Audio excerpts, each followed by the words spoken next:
जैसा कि आप सभी को पता है, मैंने जो कहा था वही हुआ है। कुछ दिन पहले मैंने एक वीडियो बनाई थी और उस वीडियो में मैंने साफ साफ बताया था कि यार ये कहीं ना कहीं उसी पैटर्न पर चल रहे हैं जहां 2018 वाले पैटर्न पर चले थे। मैंने मतलब कंपैरिजन भी दिखाया था, अभी थोड़ा सा फिर से बताया था। और इसी पैटर्न पर अब आप खुद ही पता लगा पाओगे कि भाई थर्ड फेज वालों का एग्जाम कब होने वाला है। और आज दो नोटिस बहुत प्यारे प्यारे आए हैं और दोनों नोटिस में पहला एक नॉर्मलाइजेशन से रिलेटेड है, उससे रिलेटेड देख लें क्या है, और सेकेंड फेज का एग्जाम कब है ये तो आप सभी को पता लग गया हो। बट उससे रिलेटेड हम ये देख पाएंगे कि हमें तैयारी कैसे करनी है और कैसे कैसे चीज़ों को लेकर चलना है, और शायद थर्ड फेज कब से होगा ये भी हम पता लगा पाएंगे। जरूरी बात है। देखिए, मैंने ये 2018 वाली बात पहले भी बताई थी कि 2018 में 62,000 कुछ वैकेंसी निकली थी और 1.89 करोड़ फॉर्म भरे गए थे। पर मुद्दा क्या है, जिस पैटर्न पर ये पहले चले थे उसी पैटर्न पर ये अभी चल रहे हैं। अगर पहले वाले पैटर्न की बात करूं तो तब भी एग्जाम अगस्त के करीब हुआ था और 12 के बाद 18 अगस्त को दूसरा फेज था, पर 17 को भी इससे पहले एग्जाम हुआ था। यानी डेली एग्जाम चले थे, 17 तक फर्स्ट फेज खत्म, 18 से सेकंड शुरू, यानी एक भी दिन का गैप नहीं दिया था। तो मैंने पिछली बार कहा था कि शायद गैप देंगे, बट जिस तरह से पिछली बार के पैटर्न पर चले तो नहीं भी गैप देंगे। ये बात भी मैं कह के चला था, गैप नहीं भी देंगे।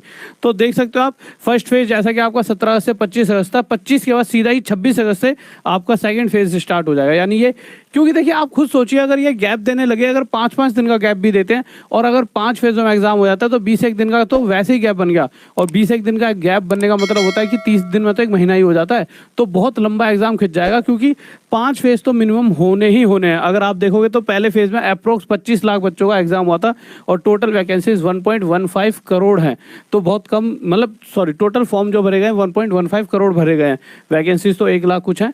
तो इतने करोड़ फॉर्म, जिसमें 25 लाख बच्चों का फर्स्ट फेज में एग्जाम हो रहा है, तो 25 चौके यानी कि 4 फेज में तो 1 करोड़ बच्चों का एग्जाम होगा। उसके बाद जो 15-1 लाख बचे हुए हैं उनका बाद में हो जाएगा। हाँ, इसमें थोड़े बहुत अगले फेजेस में ज़्यादा ले लिए तो शायद ऐसा भी हो सकता है कि ये 15 लाख को इन्हीं के अंदर एडजस्ट करते हैं जो अगले 3 फेज आ रहे हैं। बट हाँ, इतना ज़्यादा एडजस्टमेंट करेंगे तो बहुत भीड़ भड़का सा हो जाएगा। तो मुझे जो लगता है 5 फेजों में एग्जाम होगा। अच्छा, नोटिस तो आपने देख ही लिया होगा, नहीं देखा तो एक बार दिखा देता हूँ। देखिए, नोटिस आया था 26 से लेकर 8 तक, यानी 26 अगस्त से लेकर 8 सितंबर तक होगा। फिर नीचे इसके अंदर सारे के सारे आरआरसी बता रखेंगे, भैया 5 आरआरसी में इस बार 5 आरआरसी का एग्जाम ले रहे हैं। अब जिस तरह से 5 का ले रहे हैं और 16 टोटल है, 3 पहले हो गए, तो कहीं ना कहीं अगले 2 में निपटा सकते हैं। यानी 4 फेज में भी एग्जाम हो सकता है। जिस तरह से अगर आप देखोगे टोटल ही 16 है, उसमें से 5 का आप ले रहे हैं, 3 का पहले ले चुके हैं। मतलब फर्स्ट फेज में 3 दे दिए ना, एग्जाम अभी होंगे पर 3 का तो फर्स्ट फेज में हो गया। यानी कहीं ना कहीं 8 का तो टोटल हो गया, 8 और बचे तो 2 में करा सकते हैं। यानी 4 फेज में भी एग्जाम आपका खत्म हो सकता है। अब ये देख लेते हैं कि मेरे भाई इन्होंने कौन कौन से तो आरआरसी कौन से लिए। मेरे भाई नॉर्थ सेंट्रल रेलवे इलाहाबाद वाले, इलाहाबाद देखिए अपने आप में बहुत बड़ा, मतलब बहुत बड़ी भीड़ है वहाँ से बच्चों की, ठीक है। नॉर्थ वेस्टर्न रेलवे जयपुर, यहाँ से भी बहुत बड़ी भीड़ है।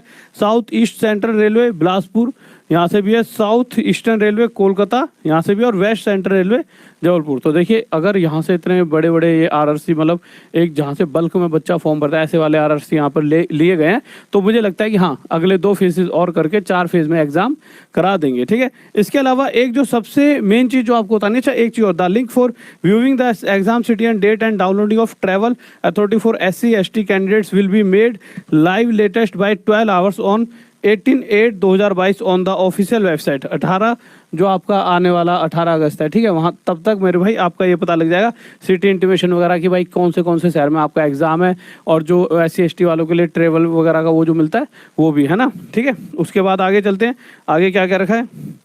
Aadhaar linked biometric authentication of candidates will be done in the exam center prior to entry in the exam hall. Candidates are required to bring their original Aadhaar card. मतलब आप original आधार card लेके जाओगे तो normal सी चीज़ें तो आपने अब 10 videos में रोज सुनते हो कि भाई ओरिजिनल आधार कार्ड लेकर जाना है। Candidates are advise to refer only to official website. सिर्फ आपसे कहा गया भाई ऑफिशियल वेबसाइट ही देखो, इधर उधर की फालतू की वेबसाइट पर ध्यान मत दो। और कोई भी आपको ये कहता है कि पैसे देके, आखिरी पैरा ये हमेशा होता है, पैसे देकर आपकी जॉब लगाने की गए तो उससे दूर रहो। अच्छा, दूसरे वाले है कि इसमें नॉर्मलाइजेशन से रिलेटेड बताया। देखिए, 2 बैक टू बैक आज नोटिस डाले उन्होंने। दूसरा कहा कि भाई नॉर्मलाइजेशन होगा, क्योंकि जब भी आपका एक शिफ्ट से ज़्यादा एक दिन में शिफ्ट होती है, मतलब मोटा मोटा बताता हूँ, ये जो है आप इसे पढ़ना चाहो तो लो पढ़ सकते हो, ठीक है। इसका लिंक भी डलवा दूंगा मैं, टॉप तक PDF जो टेलीग्राम ग्रुप है वहाँ डलवा दें। तो इसमें मोटा मोटा उन्होंने साफ साफ कह दिया भाई एक शिफ्ट से ज़्यादा अगर शिफ्टों में एग्जाम हो रहा है तो एक दिन में ही एक शिफ्ट से ज़्यादा शिफ्ट है तो कहीं ना कहीं नॉर्मलाइजेशन बनता है। पर नॉर्मलाइजेशन जो होगा वो मेन चीज़ क्या थी, परसेंटाइल बेस्ड नॉर्मलाइजेशन यहाँ पर देखने को मिलेगा। अब परसेंटाइल बेस्ड नॉर्मलाइजेशन होता क्या है, वो आपके लिए बहुत मेन मुद्दा हो जाता है। अब परसेंटाइल बेस्ड नॉर्मलाइजेशन ऐसा होता है, देखिए अगर मैं 100 में से 75 नंबर लाया तो मेरे 75% है, तो होती है परसेंटेज।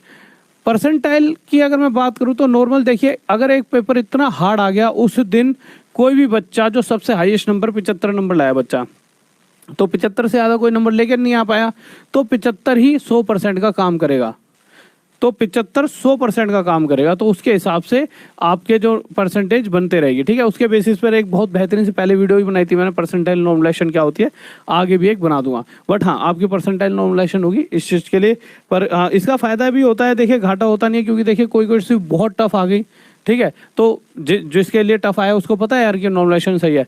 बट हाँ, चीज़ें सही और थोड़ी सी ऊपर नीचे हो जाती हैं ये थोड़ी सी, बट इतनी सारी भीड़ है तो यार ये चीज़ें करनी भी जरूरी रहती है, ठीक है। तो अब आप थर्ड फेज़ वालों के लिए मैं बस इतना कहूँगा भैया, 9 सितंबर से ही एग्ज़ाम स्टार्ट हो जाएंगे। देखिए तो ये समझ लीजिए अब आपके पास कोई बहुत बड़ा टाइम बचा नहीं है, और टाइम है भी, बहुत नहीं भी और बहुत है भी।